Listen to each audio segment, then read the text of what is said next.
Hey, what's up? So in this video, I want to go over a little change that requires a lot of work to make change, but that change will bring you a ton of extra revenue and an increase in MRR for your SaaS. And that change, that thing you can change is called churn. And so I want to go over something we've implemented in our own SaaS that allows us to not only reduce churn, thus making more money at the end of each month, but also get more client feedback, which we then take to improve the product and of course eventually make the product better and make more money at the end of the day. It's going to be a boring video, but I want to hop inside my computer here and show you exactly step by step what it is with a tangible example from my own business. That's not just something that doesn't exist. This is an actual real business that makes a lot of money every single month. So you can follow along and maybe take some of the valuable things here that we're doing and implement them into your own SaaS. So let's hop in, let's get going. And one thing I want to ask you is that don't just watch the video, right?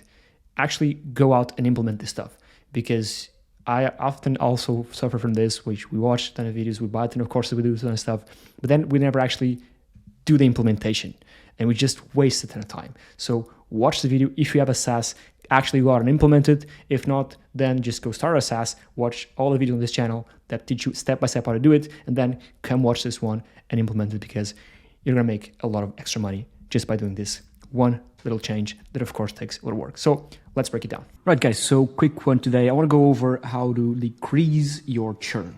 Now, as I said before in previous videos, decreasing churn and churn itself isn't something that you can just do one thing and it goes down to zero.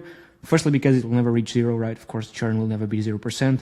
And secondly, because to reduce churn, of course, like we talked about before, is not just about one thing. It's about multiple things, right? You have to pull multiple levers to keep making churn go down and down, right? And of course, churn will depend on your market as well, on your offer, on the market sentiment. But again, there's stuff we can do that I've showed in previous videos that you can pull multiple levers or whatever to decrease the churn. Now, another lever you can pull to decrease churn is on your billing page, right? And this is an example for our software, right? First things first is, of course, I'm not saying hide your cancellation button, of course, because that's not ethical and you should not do that. But don't have your cancel button right here, huge, blinking red, right? Don't do it, right? Have it on the page, visible, but make it so it's the last thing. Again, don't hide it, but you don't want your cancellation button to be even on your homepage, right? Reminding them every single day that they should or can cancel. Doesn't make any sense. So again, don't hide it. Have it where it should be, which should be in the billing page right here, but have it down at the bottom, okay? Now, the second thing, and this again, this will not reduce churn by 10%, right? But again, it's the little things. Second thing is that when you allow them to click on the subscription, tell them what they will lose, okay? And this will depend on what your software is, but tell them what they will lose. In this case, Journal.ci, our software, is a usage-based software, right? They have credits, right? And each month the plan renews and they get more credits and they can generate articles and stuff, right? Now, in this case, what they get using our software is articles, and they have integrations and all that. And so it is a pain for them if they cancel, right? If they cancel their subscription, you'll raise all your credits, articles, and integrations. So have your pain point in the cancellation tab.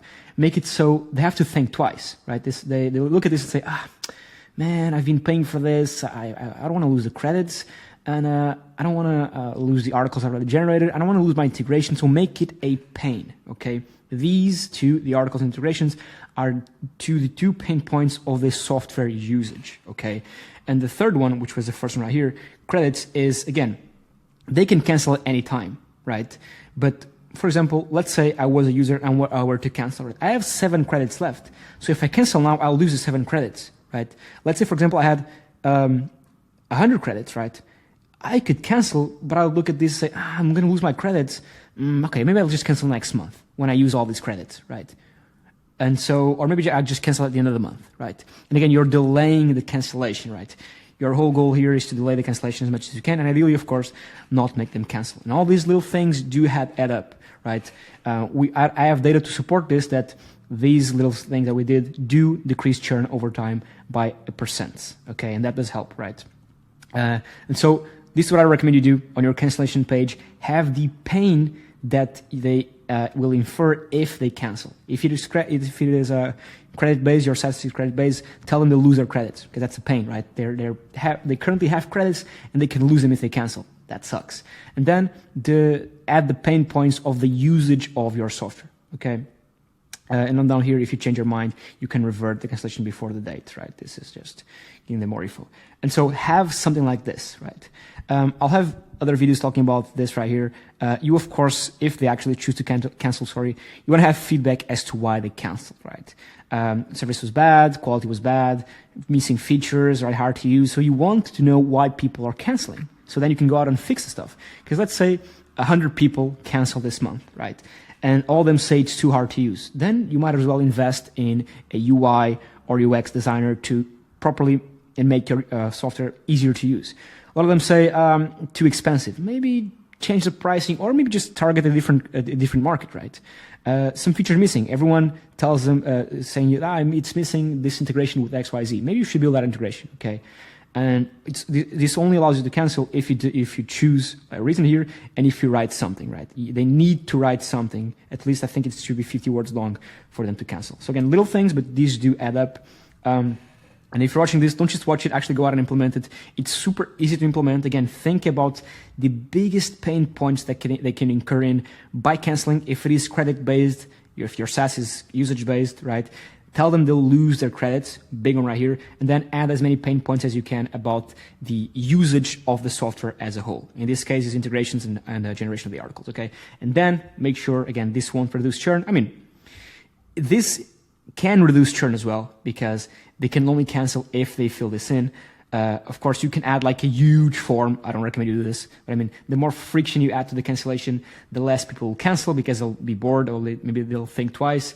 Because the more time they take to cancel, the more they think about it, the more you can persuade them, of course, in an ethical way, not to cancel. Don't be like, for example, like Adobe, which they got like a huge fine, right? I think they're in court because to cancel, it's a huge pain in the ass. And I mean, basically, don't make it so an extreme would be call is to cancel. That's dumb, okay? Make it clear they can cancel, but make sure that you dissuade them as possible as you can, because they want to see what they're going to lose, and ask them why. Okay, that's it. Implement this and track your churn rate in Stripe and see if it actually does something, because surely it will. That's it. Cheers.